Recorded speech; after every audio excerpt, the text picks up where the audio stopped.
Quero fazer a leitura dos versos 4 ao 8.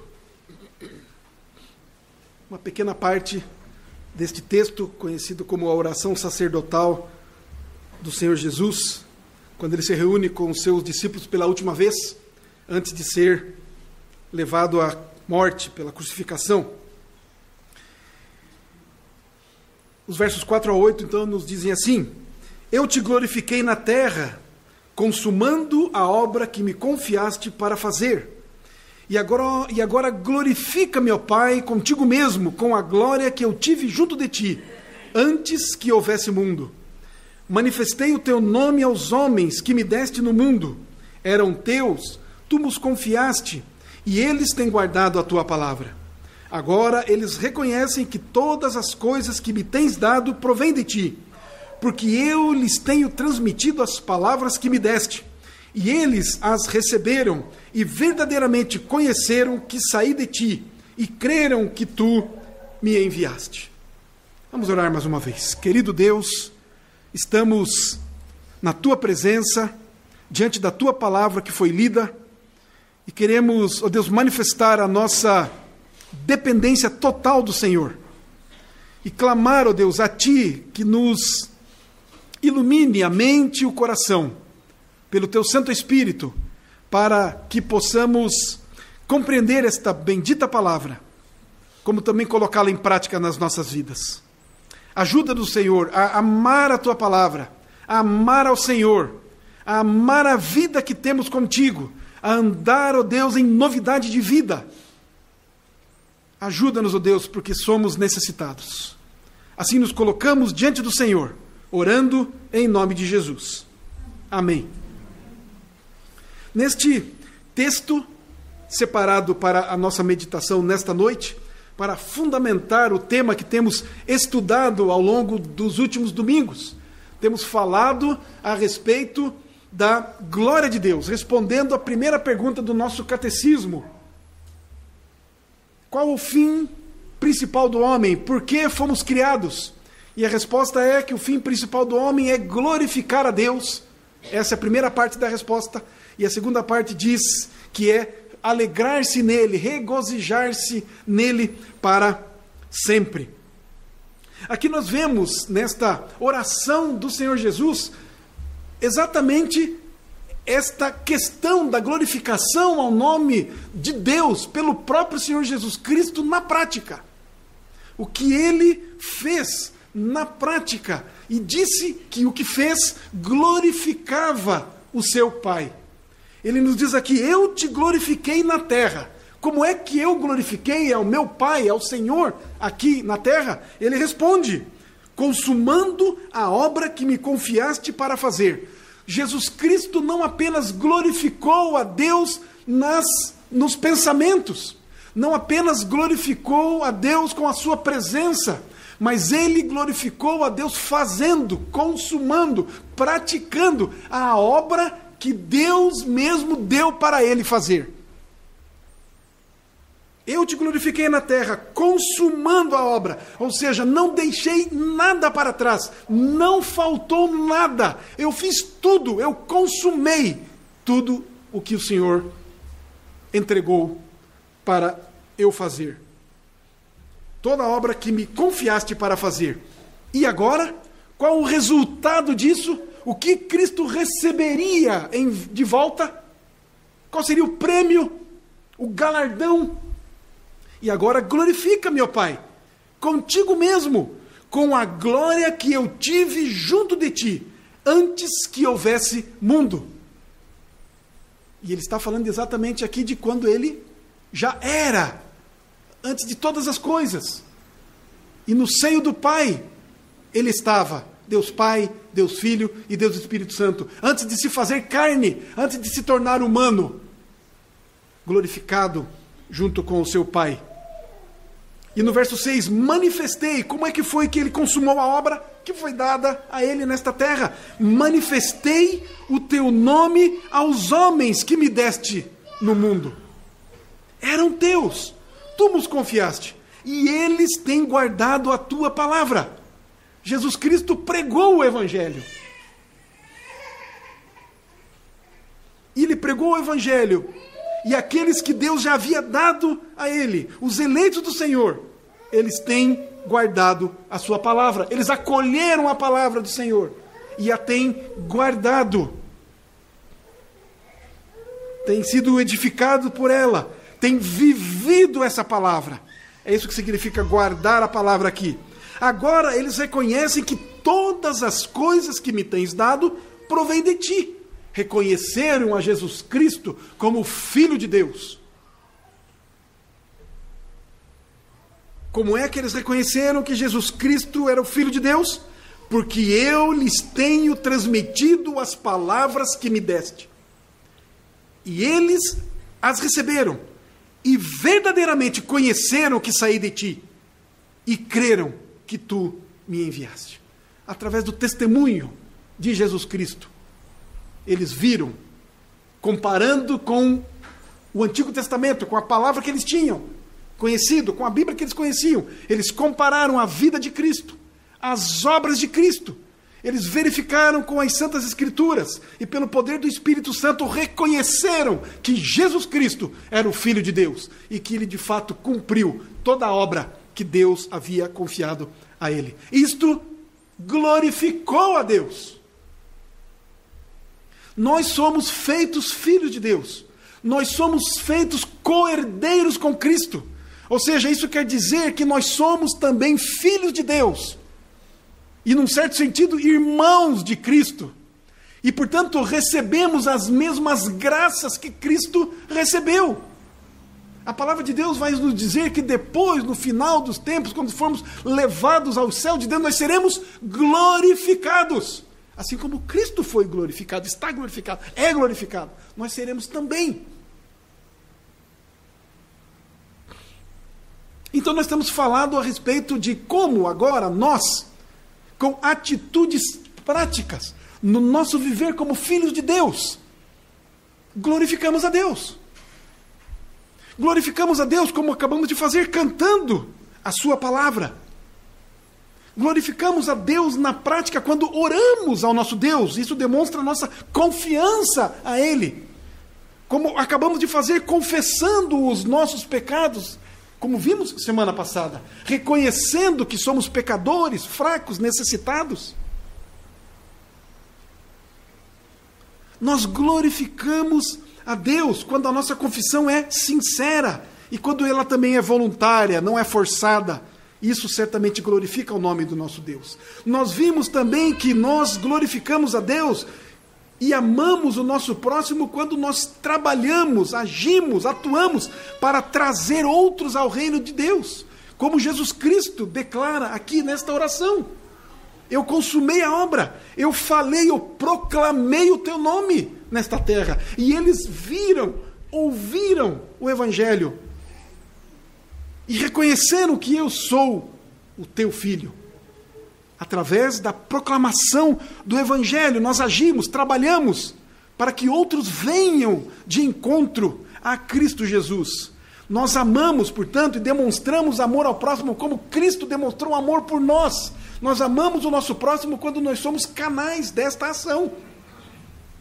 Da ação do Espírito Santo de Deus para a salvação de outros. E vimos também no domingo passado que nós glorificamos a Deus e amamos a nós mesmos quando nós nos contentamos com as nossas circunstâncias. O próprio Senhor Jesus passou por isso.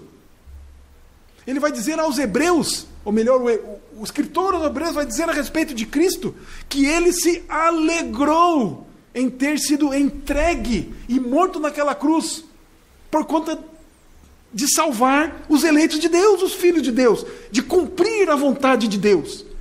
Portanto, nós amamos a nós mesmos quando nós nos contentamos até mesmo com as nossas circunstâncias, mesmo quando elas não são boas. Mesmo quando a enfermidade alcança o nosso endereço, a nossa casa, a nossa vida. Mesmo quando outras dificuldades, sejam nas finanças, sejam nas amizades, sejam, enfim, em qualquer difícil circunstância que nós possamos passar.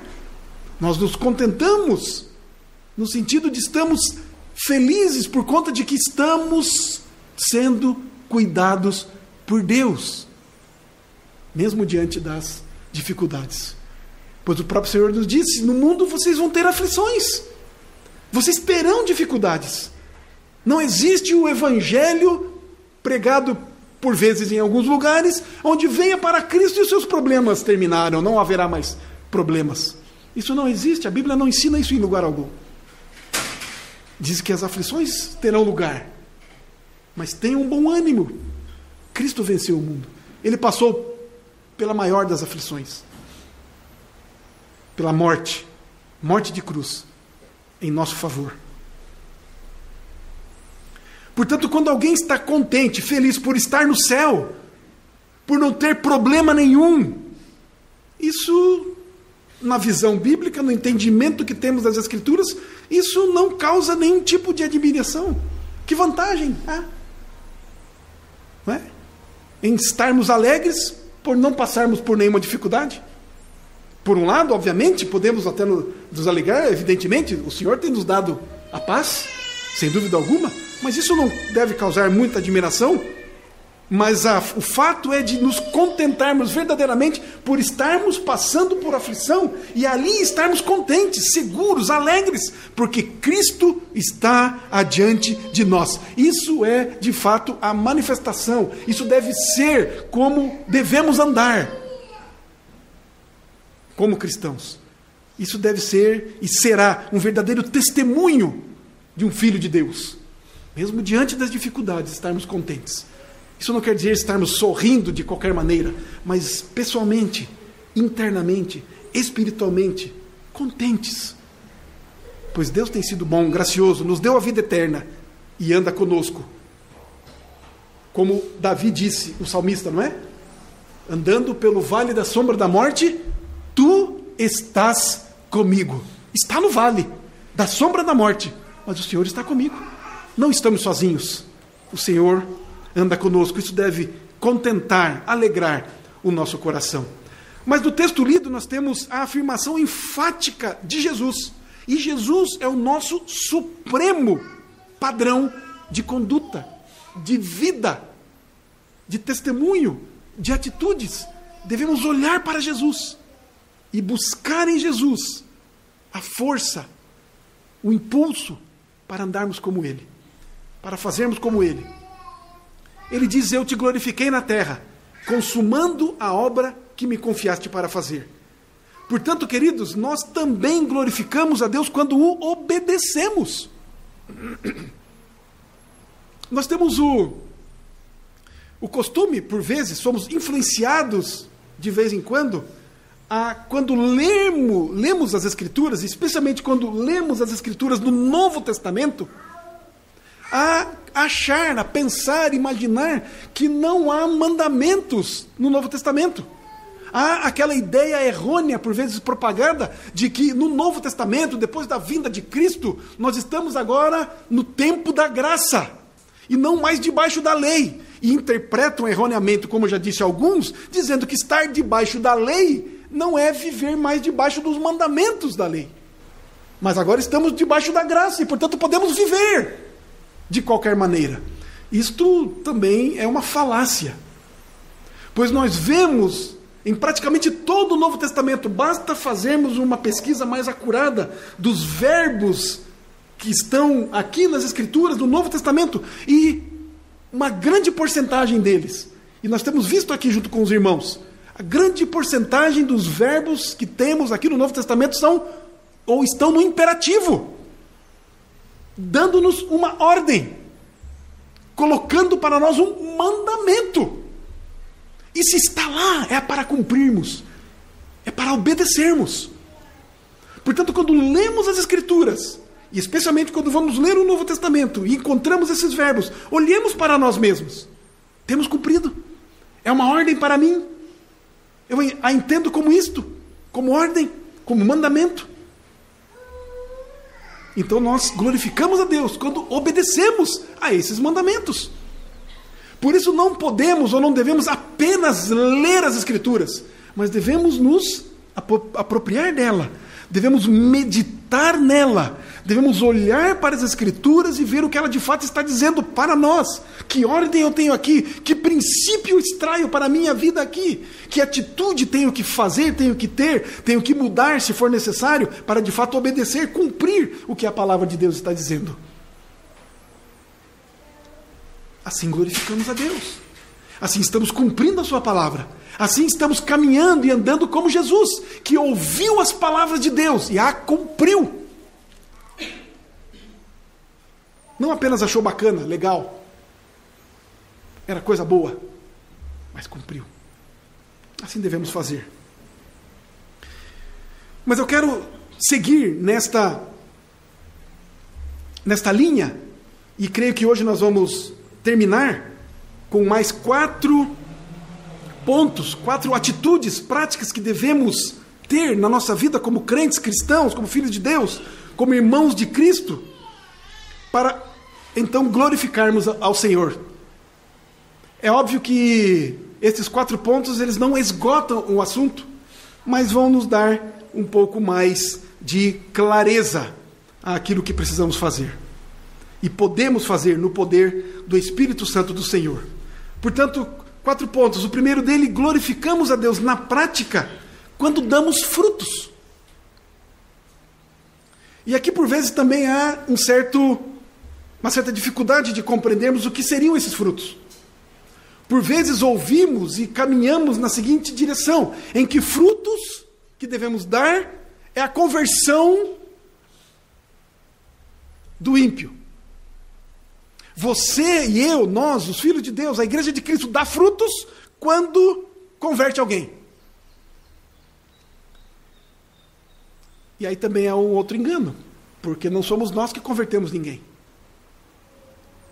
É o Espírito Santo do Senhor que faz esse trabalho. É Ele quem converte os corações. Nós somos e podemos ser usados como instrumentos dele no proclamar a sua palavra. Mas quem converte é o Senhor. Mas de que frutos então estamos falando? Nós estamos falando do fruto do Espírito Santo de Deus. Nós glorificamos a Deus quando damos frutos, quando manifestamos o fruto do Espírito Santo do Senhor. João 15:8, Jesus diz assim: nisto é glorificado meu Pai, em que deis muito fruto. Deus é glorificado quando nós damos fruto. Em Filipenses 1:11, Paulo diz assim: cheios do fruto de justiça, cheios, repletos, o qual é mediante Jesus Cristo, para a glória e louvor de Deus. Glorificamos a Deus, alegramos a Deus, magnificamos o seu nome, exaltamos a sua pessoa, mostramos o Senhor ao mundo, quando damos fruto. Nós não podemos ser como aquela figueira descrita no Evangelho, só com folhas, sem fruto.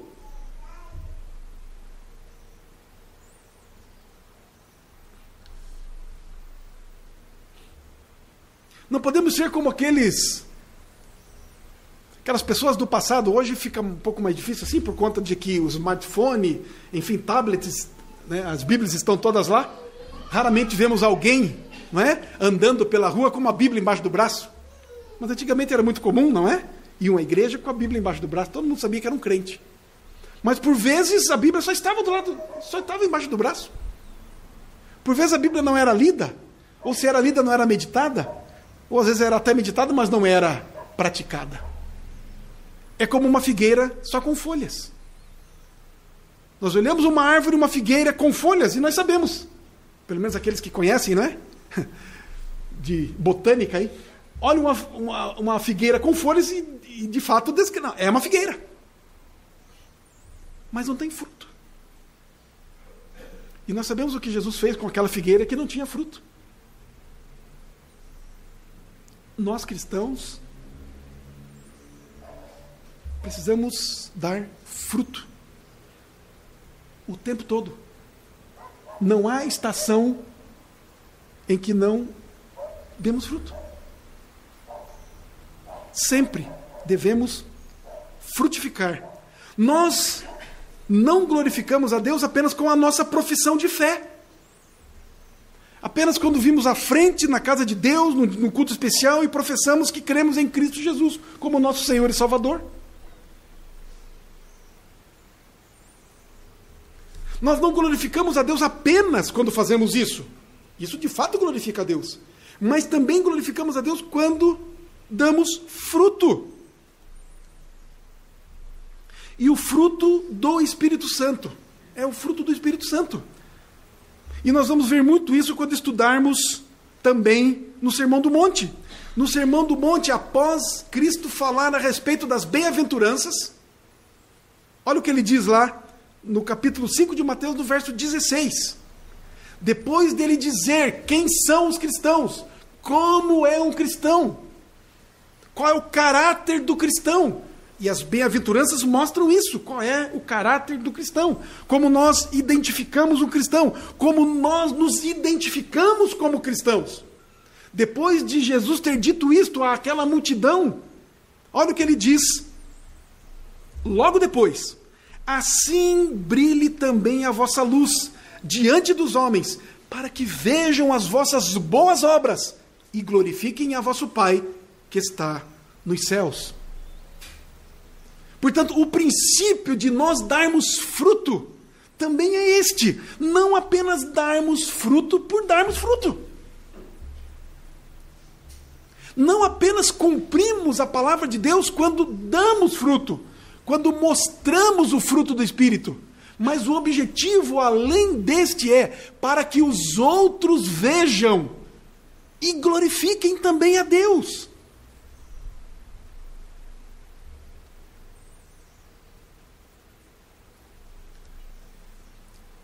Este é o desejo de Deus. É conquistar, é chamar, é trazer os outros para si, através das nossas vidas. Que grande privilégio! Meu irmão e minha irmã, quem foi que Deus usou para trazer você a Cristo? Quem falou a palavra para você? Quem contou a respeito de Cristo para você? Pode ter sido num culto, ou pode ter sido num pedaço de folha de Bíblia encontrada em algum lugar, pode ter sido um folheto, obviamente. Mas a vida dos crentes, a vida do povo de Deus, cheia do fruto de justiça, impactou você também? Em Gálatas 5, 22, nós temos lá uma pequena descrição, uma breve descrição, que também não estão todos ali, mas uma breve descrição do fruto do Espírito. O que devemos demonstrar. Gálatas 5, 22, nos diz assim: mas o fruto do Espírito é amor. E o fruto do Espírito e os demais que vêm depois estão fundamentados, baseados neste primeiro, que é o amor. Fruto do Espírito é alegria, é paz, a paz que temos recebido de Deus por conta da reconciliação que Ele fez conosco por intermédio de Jesus Cristo. Fruto do Espírito, longanimidade, benignidade, bondade, fidelidade. Fruto do Espírito, mansidão, domínio próprio.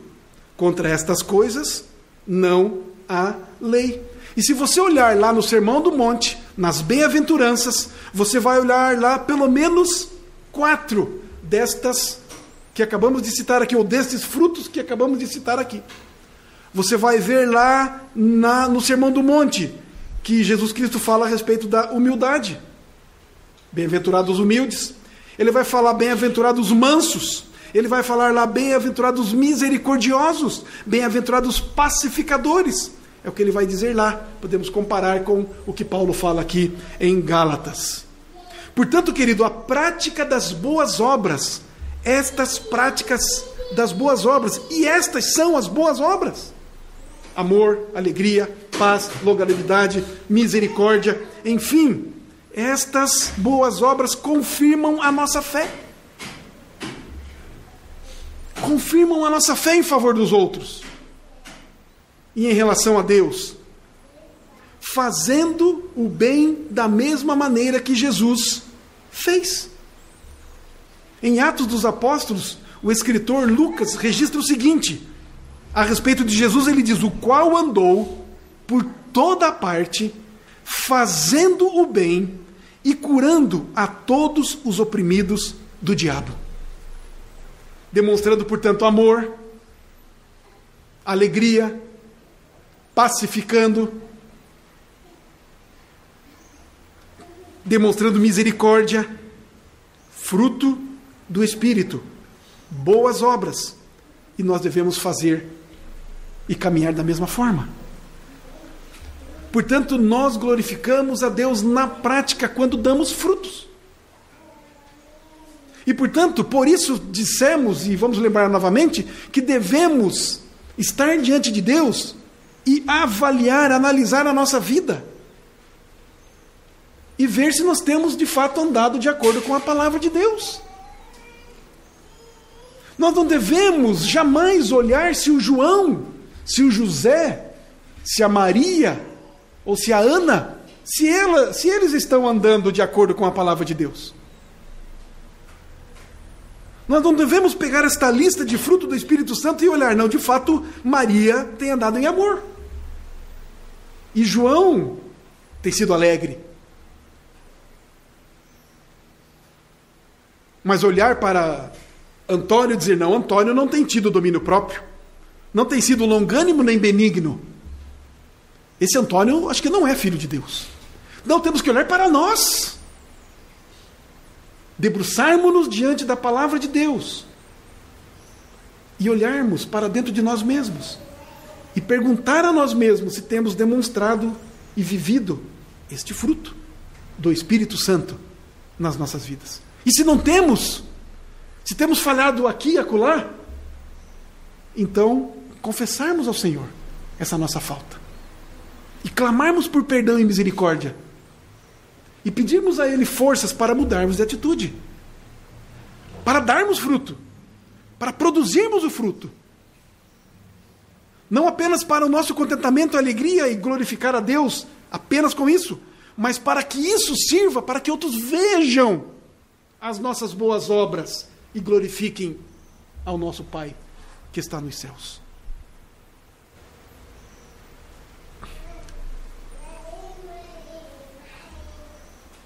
O qual andou por toda parte, fazendo o bem e curando a todos os oprimidos do diabo. Devemos ser imitadores de Cristo e andarmos por toda parte, fazendo o bem e curando os oprimidos do diabo. E nós curamos os oprimidos do diabo, pregando o Evangelho do Senhor Jesus Cristo, libertando-os das trevas. Quando pregamos a palavra, o Espírito Santo age. E certamente os seus eleitos virão e serão libertos da escravidão do pecado. Em segundo lugar, o outro ponto, nós glorificamos a Deus buscando sua glória na vida civil e natural. Lembra-se que falamos semana passada? Que não há uma dicotomia entre a vida cristã, espiritual, que podemos dizer, ou a vida dentro da igreja, das quatro paredes, ou a vida de comunhão que temos com os irmãos. Não há uma diferença, uma dicotomia, uma separação com esta vida, com a vida que temos lá fora. Com a vida que temos no trabalho, com a vida que temos com as nossas relações com o não crente. Não há uma dicotomia, uma separação. Tudo deve ser feito para a glória de Deus. Tudo é espiritual. Tudo deve glorificar a Deus, portanto. Então, glorificamos a Deus quando buscamos a sua glória na nossa vida civil e na nossa vida natural. A nossa vida natural, nós podemos dizer que é quando nós comemos e bebemos, por exemplo. Lembra que estudamos 1 Coríntios 10, 31? Quer comais, quer bebais, ou façais outra coisa qualquer, fazei tudo para a glória de Deus. Quando comemos e quando bebemos, quando nos reunimos para uma refeição, ou quando tomamos uma refeição sozinhos, glorificamos a Deus. Eu acho muito interessante um texto que li já há muito tempo, de John Piper. Está na internet, você pode procurar lá e vai ver o texto por completo. Mas John Piper, ele escreve comentando uma parte desse texto de 1 Coríntios 10, 31, e ele relaciona também esse texto com 1 Timóteo 4, 5, depois nós podemos ver lá, mas ele mostra para nós, ele dá um exemplo de como é que nós podemos glorificar a Deus quando tomamos um copo de suco de laranja. Não é uma coisa simples? Beber um suco de laranja. Como glorificamos a Deus quando bebemos um suco de laranja? Veja, queridos, que Deus se preocupa até com as mínimas coisas de como vamos glorificar a Deus bebendo um suco de laranja.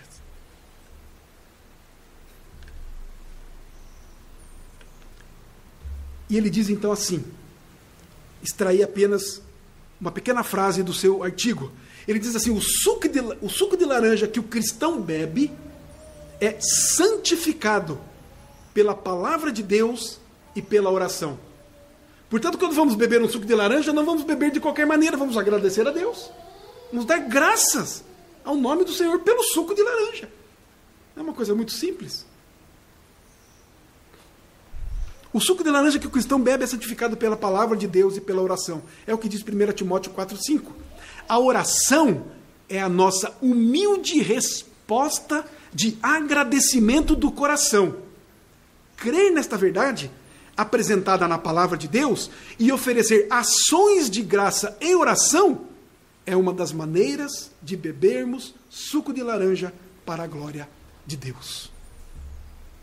Como que na nossa vida natural, portanto, quando comemos e bebemos, glorificamos a Deus? Quando damos graças, por exemplo, diante da comida. Quando agradecemos a Deus e louvamos o seu nome por conta da comida que temos na mesa. Um ato tão simples, não é? Que glorifica a Deus. Mas por ser tão simples, por vezes não fazemos.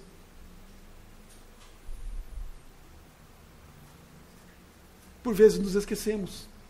Não damos importância. Mas Deus é glorificado quando fazemos isso. Mas na vida civil, nós glorificamos a Deus, por exemplo, quando nós vendemos algo com preço justo. Quando nós entregamos no prazo e com a qualidade que foi combinada, seja um produto ou seja um serviço. Queridos, mesmo que nós não sejamos comerciantes, todos nós vendemos produtos ou serviços. Todos nós. Todos nós vendemos alguma coisa. Todos nós entregamos alguma coisa.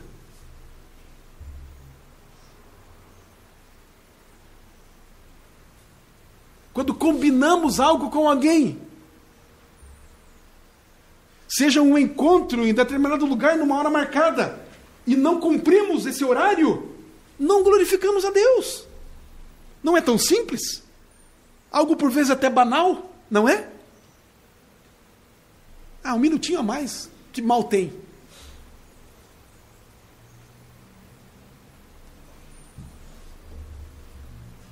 Nós glorificamos a Deus quando nós vendemos algo e colocamos nele um preço justo. Nós não vamos, de maneira nenhuma, extorquir aquele a quem nós estamos vendendo. Nós vamos cumprir aquilo que combinamos, aquilo que falamos. Seja sim, sim a nossa palavra, ou não, não. Em tudo que fizermos. Isso glorifica a Deus. E quando fazemos isso com este pensamento, com esta ideia, com este sentimento, com este entendimento, porque o não crente faz isso. Muitos fazem. Muitos cumprem a sua palavra, mas não com o entendimento de que está glorificando a Deus. Simplesmente porque entende que é honesto fazer, que é o correto fazer. Nós devemos ir além. É correto fazer, é o certo a fazer. Mas fazemos porque glorifica a Deus, porque honra o seu nome. Cumprir o que prometi. Andar decentemente em todas as áreas da vida.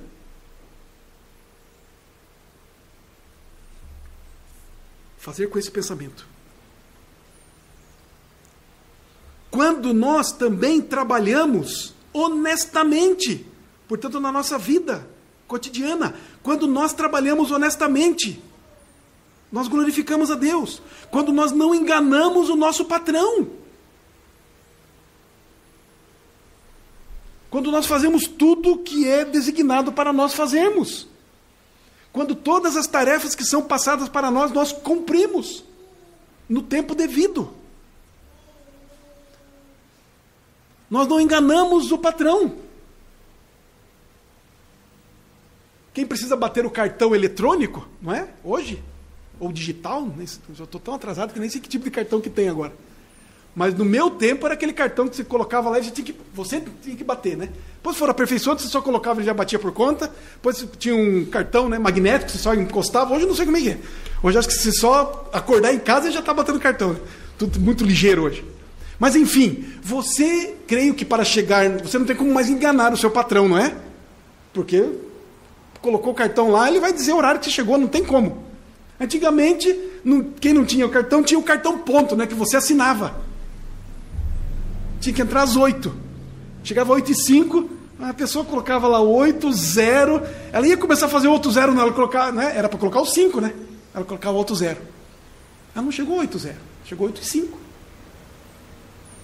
Não é? Enganando o patrão. E nós fazemos isso, ou alguém faz isso. Não deveríamos fazer isso, né? Deveríamos chegar no horário, deveríamos cumprir o que prometemos, deveríamos cumprir as tarefas. Portanto, nós glorificamos a Deus quando na nossa vida natural e civil não fazemos nada que possa manchar a fé cristã que dizemos ter. Talvez seja por isso que muitas vezes não dizemos que somos cristãos. Talvez seja por isso que muitos cristãos são chamados de 007, não é? Agente secreto de Cristo. Ninguém sabe que é cristão. Por vezes, cristãos trabalharam em uma empresa por 5, 10, 15, 20 anos, e depois de muito tempo, alguém daqueles que vivia conosco, convivia conosco, converteu-se e encontrou-se conosco em algum lugar e descobriu que nós éramos cristãos já desde aquele tempo. E a pessoa fica pasma. Nossa, mas eu não sabia que você era crente. Como isso? Como isso? E o pior, nossa, você era crente, mas era daquele jeito. Então nós não devemos e não podemos fazer nada, absolutamente nada, que possa manchar a nossa fé. Por conta que não mancha-nos apenas, mas mancha a glória de Deus. A palavra de Deus vai dizer em algum lugar que o Evangelho é envergonhado por conta da sua vida. O Evangelho fala isso, a Bíblia fala isso, por nossa culpa. O Evangelho é maculado. O nome de Deus é envergonhado por conta da nossa vida. Portanto, nós devemos andar retamente na vida civil, na vida natural, o que comemos, o que bebemos e como agimos, no trabalho, em qualquer lugar, devemos ser retos. Porque isso glorifica a Deus. Com esta ideia, com este princípio bem firmado na nossa mente e no nosso coração. Em terceiro lugar, nós glorificamos a Deus por meio de uma vida santa, que tem tudo a ver com o ponto anterior. Em 1 Pedro 2,9, Pedro declara e registra isso: vós sois raça eleita. E ele em seguida diz: nação santa. Vocês são um povo separado, um povo distinto. Vocês são diferentes. Não para a glória de vocês, para a glória de Deus. Vocês são santos. E ele diz, no final desse verso 9, de 1 Pedro 2, a fim de proclamardes. Novamente o objetivo. Por que sermos santos? Para proclamarmos as virtudes do nosso Senhor Jesus, daquele que nos tirou das trevas e nos levou para a luz. Um pastor puritano chamado Thomas Watson, Ele disse o seguinte: a beleza da fé está na conversação. Estamos falando de vida santa, uma vida santa que glorifica a Deus. Uma das melhores ou mais claras maneiras de glorificarmos a Deus e de mostrarmos a nossa santidade diante de Deus e diante dos homens é através da nossa fala. É a maneira que nós nos comunicamos. Demonstramos uma vida santa na forma, na maneira e no que falamos. Paulo, falando à igreja de Éfeso, no capítulo 4, 29, ele diz assim: não saia da vossa boca nenhuma palavra torpe. Não diz aqui alguma palavra torpe. Diz nenhuma. Zero. E palavra torpe aqui, irmãos e irmãs, não é, ou não são apenas palavrões. Não são apenas as palavras, os xingamentos ou as conversações terríveis que nós encontramos na boca de ímpios, por exemplo, no nosso dia a dia. Ouvimos. Palavra torpe aqui não é apenas isso. Palavra torpe é, além disso, algo que não traz edificação ao outro. Algo que não constrói para o outro. Portanto, pode ser considerada uma palavra torpe que, ao invés, quando estou conversando com alguém, ao invés de eu edificá-lo, eu o destruo. Palavra torpe é quando eu vou falar de alguém para alguém. Quando eu vou comentar a respeito da vida de alguém, e isso eu não faço positivamente, não é um elogio, mas eu vou denegrir alguém para outro, é uma palavra torpe, porque não está edificando a quem está ouvindo. Não é? Nós glorificamos a Deus por meio, portanto, de uma vida santa. Ainda em Efésios, no capítulo 5, dos versos 3 e 4, olha o que Paulo fala.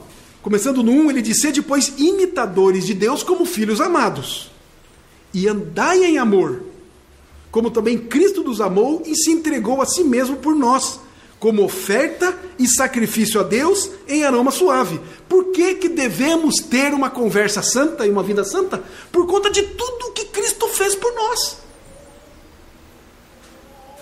Nós desvalorizamos, desconsideramos o que Cristo fez por nós quando temos atitudes que vão contra a sua palavra, quando não vivemos de uma maneira santa. Então, nos versículos 3 e 4, depois desta introdução dos versos 1 e 2, ele nos diz assim: mas a impudicícia e toda sorte de impurezas ou cobiça nem sequer se nomeiem entre vós, como convém a santos.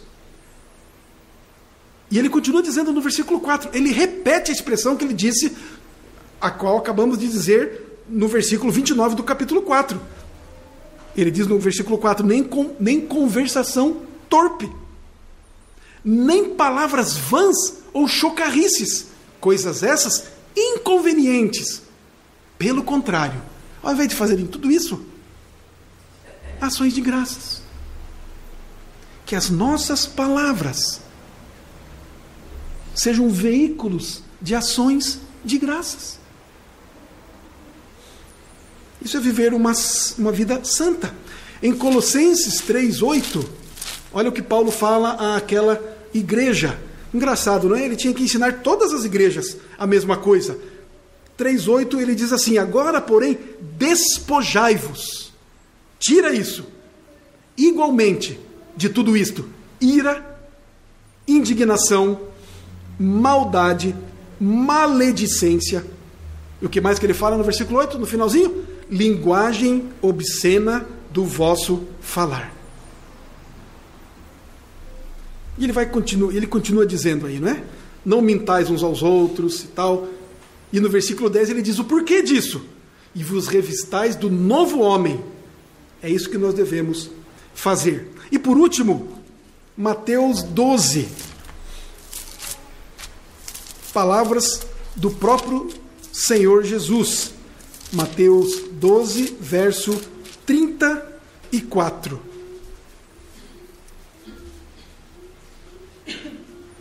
Ele diz, raça de víboras. Está falando aos fariseus, aqueles judeus, líderes do povo, que não reconheceram a Cristo como Filho de Deus. Ele diz, raça de víboras, como podeis falar coisas boas sendo maus? Porque a boca fala do que está cheio o coração. É o resultado daquilo que temos nos alimentado. Não é? Com o que temos alimentado a nossa alma? Com o que temos trazido para a nossa vida, para que ela de fato seja uma vida santa? Não é? O que nós temos introduzido na nossa vida, na nossa mente, no nosso coração? Porque é isso que vai sair, é isso que vai ser expelido através da nossa boca, do nosso falar, do nosso comportamento.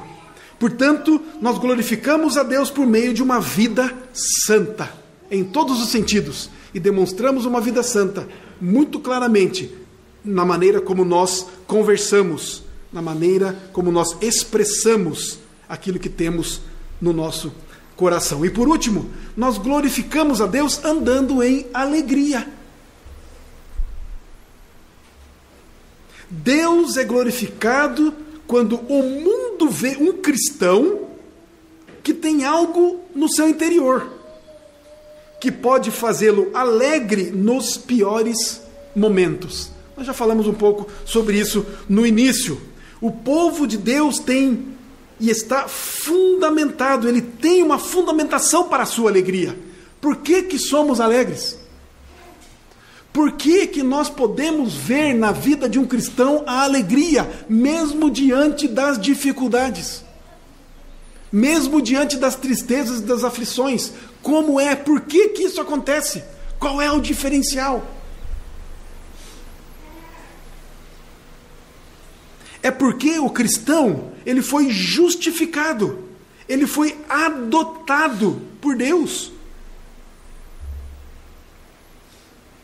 É porque os seus pecados foram perdoados. É porque Deus mesmo tirou os seus pecados e imputou-os a Cristo. E pegou a justiça de Cristo, que viveu retamente nesta terra, e imputou neste indivíduo.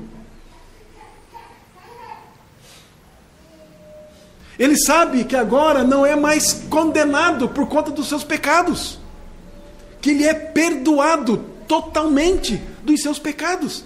Quando confessado sinceramente diante de Deus, os seus pecados são eliminados. Isso deve alegrar o nosso coração. Portanto, queridos, quando nós nos debruçamos diante de Deus em tempo de confissão, nós devemos nos debruçar, nos ajoelhar, nos prostrar diante de Deus em confissão, e devemos estar, quando fazemos isso, quando iniciamos esse nosso processo, em profunda tristeza, por conta dos nossos pecados. Mas quando nos levantamos, depois de termos feito a sincera confissão, temos que levantar em alegria, cheios de contentamento, por conta do pecado perdoado pelo nosso Deus. Mesmo ainda diante das dificuldades e das aflições que passamos e sofremos nesta vida. Porque fomos justificados, declarados justos diante de Deus. Além disso, nós fomos adotados. Fomos inseridos agora, portanto, na família de Deus. Somos de Deus, filhos de Deus, co-herdeiros com Cristo. Recebemos todas as graças, as glórias de Cristo. Isso não é pouco. Nós nos lembramos disso. Dia a dia, como cristãos, nós nos lembramos disso. Quem somos? O que éramos sem Cristo? E o que somos agora? Isso deve nos alegrar. Pois não merecemos nada além do inferno. Mas Ele nos tirou de lá e nos leva para o céu. E vamos habitar com Ele em Cristo Jesus por toda a eternidade. Isso deve nos alegrar. glorificamos a Deus nos alegrando com estas coisas.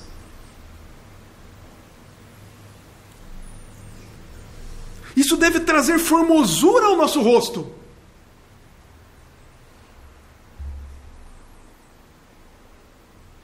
Crente carrancudo não pode existir. Crente birrento, não é? Resmungando. Crente murmurador. Alegre. A palavra de Deus vai dizer que a alegria do Senhor é a nossa força. Por conta de tudo que Ele fez por nós. Devemos nos alegrar.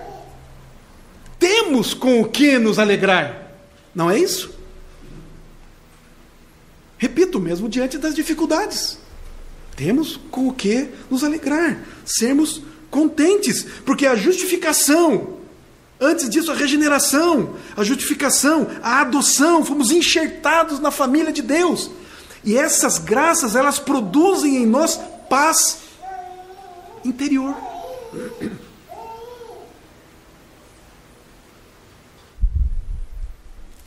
Segunda aos Coríntios 1:4.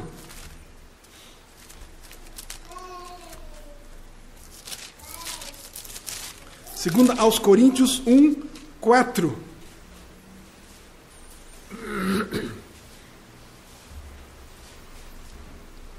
Paulo, na sua introdução a esta carta, no verso 3 ele começa dizendo: bendito seja o Deus e Pai do nosso Senhor Jesus Cristo. Então, louvando a Deus, não é? O Pai das misericórdias, de misericórdias e de toda consolação.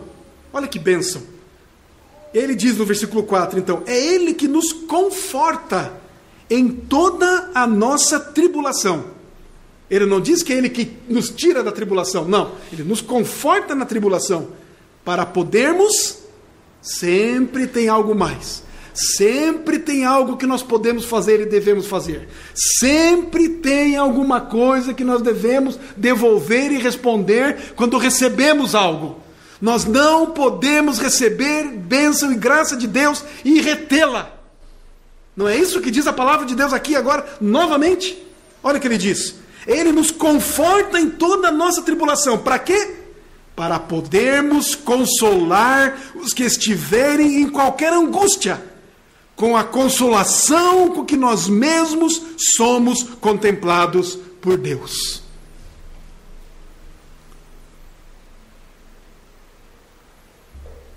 Isso é viver em alegria.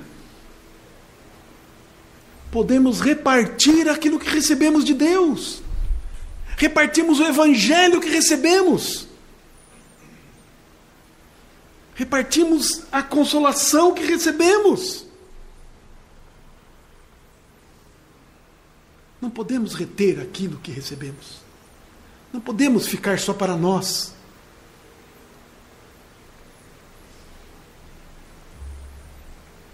Nós precisamos erguer os nossos olhos, olhar ao nosso redor, identificar o aflito e socorrê-lo.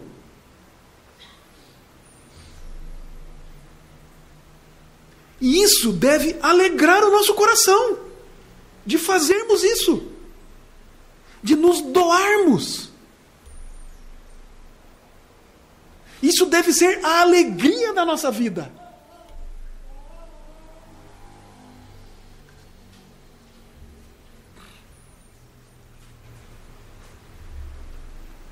Levamos em consideração o que Cristo realizou por nós com o seu sangue e executou em nós por meio do seu Espírito.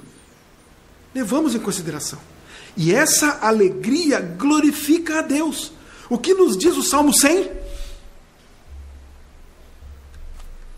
Se eu não estou enganado, é o verso 3, mas vamos olhar lá para confirmarmos. Salmo de número 100.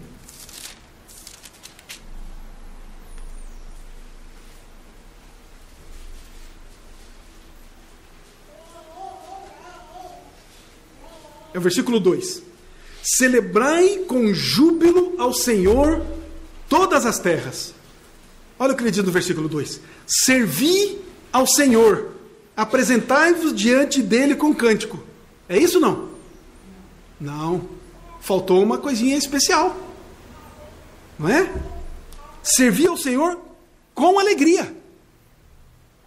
Não apenas servir ao Senhor, mas com alegria. Somos chamados, convocados a isso. Sem alegria não serve.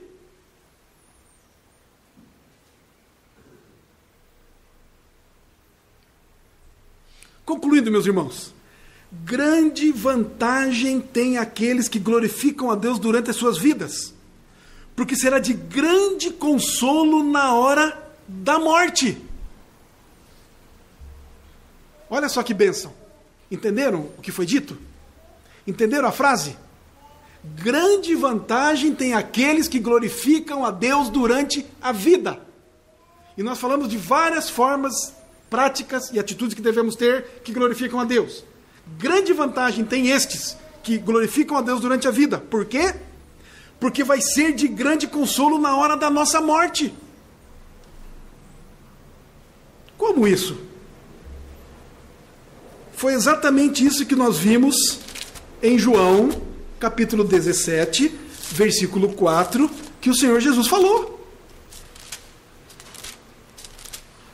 João 17, versículo 4. Vamos voltar para lá. Cristo estava prestes a ser morto. E ele diz: eu te glorifiquei na terra. E o versículo 5: e agora glorifica-me, ó Pai, contigo mesmo, com a glória que eu tive junto de ti, antes que houvesse mundo. Na hora da nossa morte, queridos, o que é que vai nos consolar? Na hora da minha morte e da sua morte, o que é que vai consolar você? As posses que você adquiriu durante a vida vão consolar você?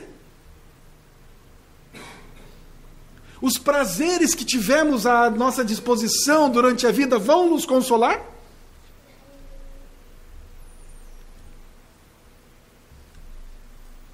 Nada disso vai nos consolar. Ao contrário, estas coisas serão uma tormenta ainda maior. Mas, por outro lado, que grande consolo e paz serão trazidos à nossa alma pela consciência tranquila em termos glorificado a Deus nesta terra. Na hora da nossa morte, virão à nossa mente pensamentos, lembranças. Como dizem, né? Vai passar um filme na nossa mente. Que filme vai passar? Glorifiquei a ti. Assim como Jesus, glorifiquei-te na terra, agora glorifica-me. Da mesma maneira, ou com a mesma glória que eu tinha quando estava no céu contigo.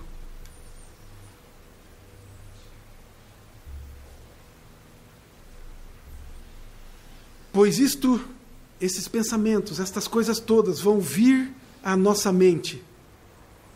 E na verdade, queridos, o Filho de Deus, os verdadeiros crentes, que glorificaram ao Senhor durante a sua vida, eles vão ansiar pela morte.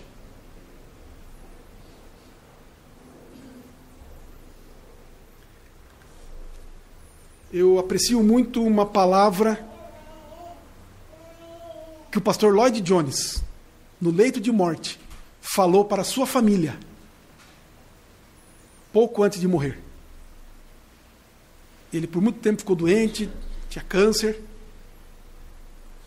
e ele disse o seguinte, ele disse assim para a sua família: não orem pela minha cura.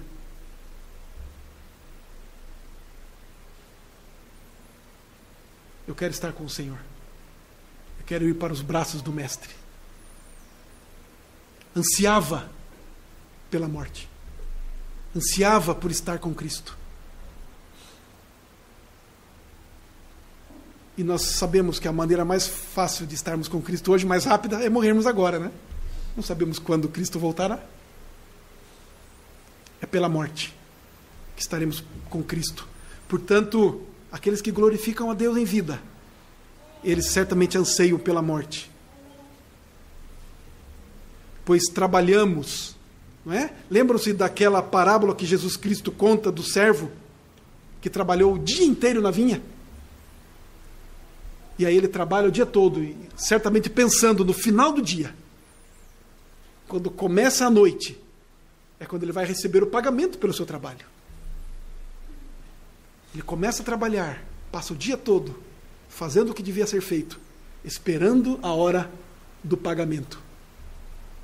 Nós devemos ser assim. Trabalhar para o Mestre, trabalhar para a causa do Senhor, fazer aquilo que Ele nos ordenou. Assim glorificamos a Deus, esperando para o final do dia, o dia do Senhor, o dia da nossa morte, esperando com alegria, satisfeitos, porque vamos receber o nosso pagamento. A glória do Senhor, prometida para cada um de nós, para cada um dos seus. Como será que alguém que morreu sem dar glórias a Deus, como será que alguém que morreu e durante a sua vida não viveu para glorificar a Deus, como será que alguém neste estado pode pensar que morrer é um consolo? Não podem esperar colher o que não plantaram. Não podem esperar a glória de Deus, pois nunca deram glórias a Deus. Que horror vai ser a morte daqueles que não têm Deus.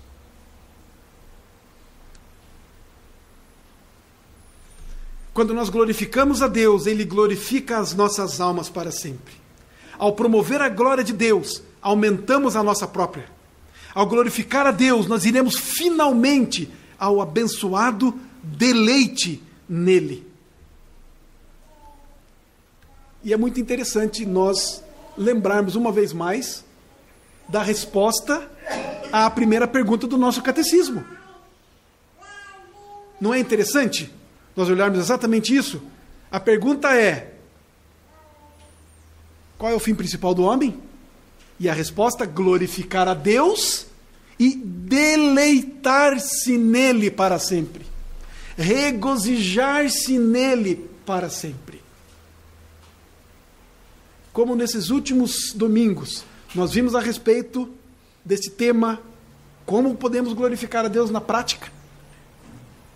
No próximo domingo, no último encontro nosso nesse tema, respondendo e trabalhando essa pergunta do nosso catecismo, nós vamos tratar exatamente disso.